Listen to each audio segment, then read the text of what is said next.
নমস্কার সবাইকে, সম্পাস blog and শর্টসে স্বাগত জানিয়ে আবার একটা রেসিপি নিয়ে তোমাদের সামনে হাজির হয়েছি। তো এর আগে তোমরা আমার কাঁঠালের ভিডিও দেখেছিলে, তো সেইখান থেকে কিছুটা কাঁঠালের কুয়া আমি সরিয়ে রেখেছিলাম। তো এখানে আমি কিছুটা কাঁঠালের কুয়া নিয়ে নিয়েছি, আর এবার হচ্ছে কাঁঠালের কুয়ার ভিতর থেকে কাঁঠালের বীজগুলোকে বের করে নেব।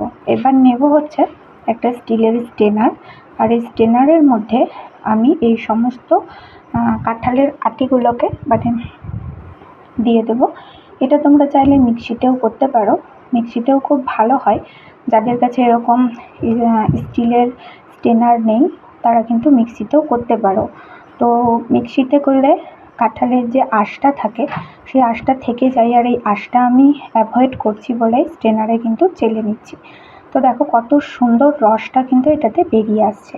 তো আজকে বানাচ্ছি হচ্ছে আমি কাঁঠালের বড়া, পাকা কাঁঠালের বড়া। তোমরা এতক্ষণে টাইটেল আর থাম্বনেল দেখে বুঝেই গেছো।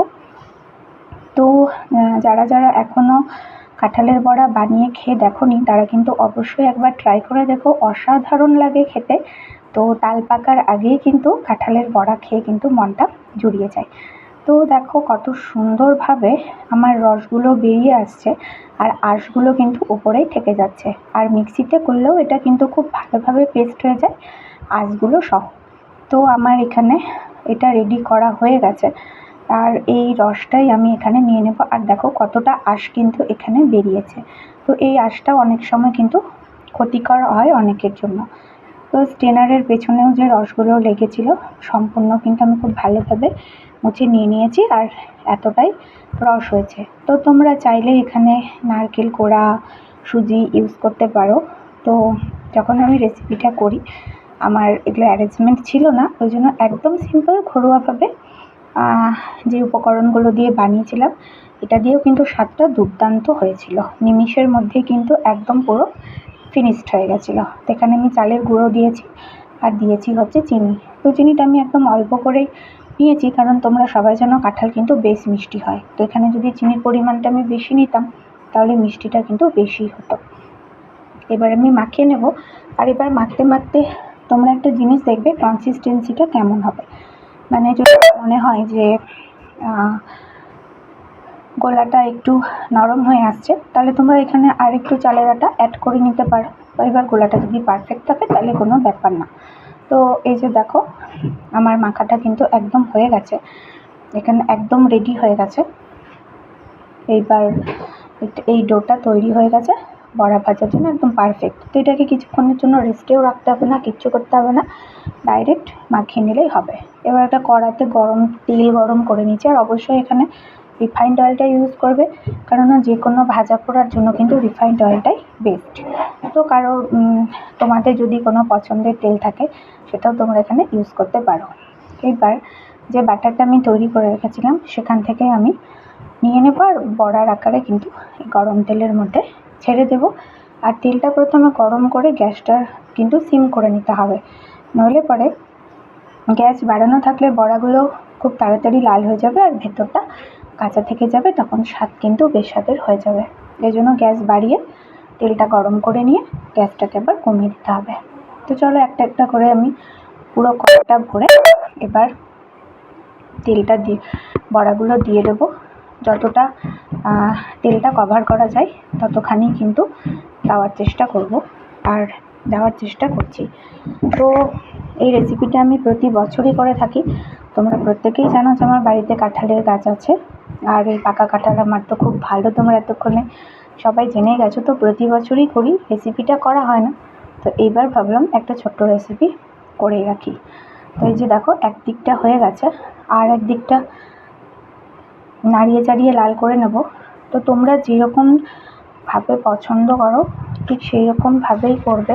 আর আমাদের বাড়িতে আবার খুব কড়া পাকির বড়া খায়, তোমাদের দাদাভাই বড়া খায় তো একদম লাল লাল, তো এই জন্য আমি একটু লাল কড়া পাকেই তুলব। তো তোমাদের যেভাবে পাকটা খেতে চাও সেভাবে কিন্তু তুলে নেবে। আর এই বড়াটা খেতে কিন্তু সত্যি আবারও বলছি খুবই ভালো লাগে, খুব মুচমুচে হয়, খুব সুন্দর একটা ফ্লেভার বেরোয়, আর মিষ্টিটাও কিন্তু খুব ভালো লাগে খেতে। এখানে অল্প চিনি ইউজ করলে কিন্তু হয়ে যায়। তো দেখো আমি একদম এটাকে পুরোপুরিভাবে একদম লাল করে ভেজেছি। তোমরা দেখে বুঝতেই পারছো, আর কড়াইয়ের মধ্যে একদম লাগেও নি, ফাটেও নি, একদম পারফেক্টভাবে কিন্তু এটা রেডি হয়ে গেছে। তো এবারে আমি তুলে নিয়েছি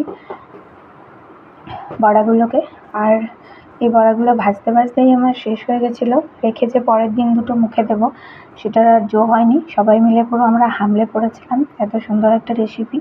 তো কাঁঠাল এখন ভরপুর চারিদিকে পাওয়া যাচ্ছে, তো অবশ্যই একবার ট্রাই করো। আর যারা করেছো বা যারা খেয়েছো তারা তো জানোই যে কত সুস্বাদু একটা জিনিস, আর খুব সিম্পলভাবে এটা তৈরি করা যায়।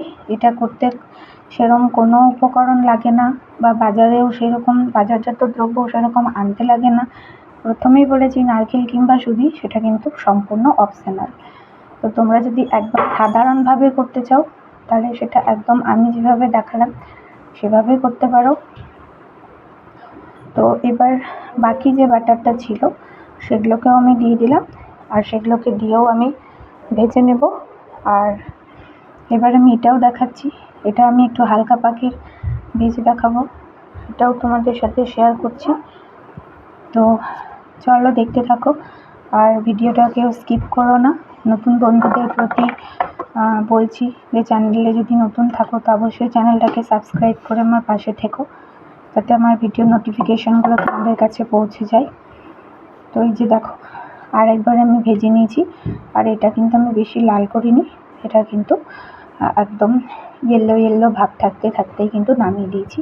তাই বলে কিন্তু এটাও ভিতর থেকে ভালোই পুরো কুকড হয়ে গেছিলো। কেন ওই যে বললাম যে কোনো বড়া আমি কিন্তু খুব সিম আঁচে ভাজি, আর সেটাই তোমাদেরকে বললাম যে সিম আঁচেই কিন্তু বড়াটা ভাজতে হবে।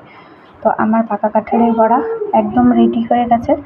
তো কেমন লাগলো আমার আজকের রেসিপিটা কমেন্ট করতে ভুলো না। ভালো লাগলে একটা লাইক কমেন্ট করো, আর চ্যানেলে নতুন হলে চ্যানেলের পাশে থাকা বেল আইকনটি প্রেস করে দিও, যাতে আমার সমস্ত ভিডিও নোটিফিকেশন পৌঁছে যায় সবার আগে তোমাদের কাছে। তো এই যে দেখো বড়াটা আমার একদম রেডি হয়ে গেছে, আর প্রচণ্ড লোভনীয় হয়েছিল আর প্রচণ্ড টেস্টিও হয়েছিল। তো এইভাবে যারা কাঁঠাল খেতে পছন্দ করো না এইভাবে করে খেতে পারো, খুব ভালো লাগবে। তো চলো এবার আমি একটা বড়া তোমাদের ফাটিয়ে দেখাচ্ছি। দেখো ভিতর থেকে কিন্তু একদম পুরো কুকড হয়ে গেছে, ভিতরে কিন্তু কোনো রকম কোনো লাম্পস নেই। তো ভিডিওটা আজকের মতো এই পর্যন্তই, দেখা হবে পরের কোনো ভিডিওতে। Love you all friends, take care, bye by.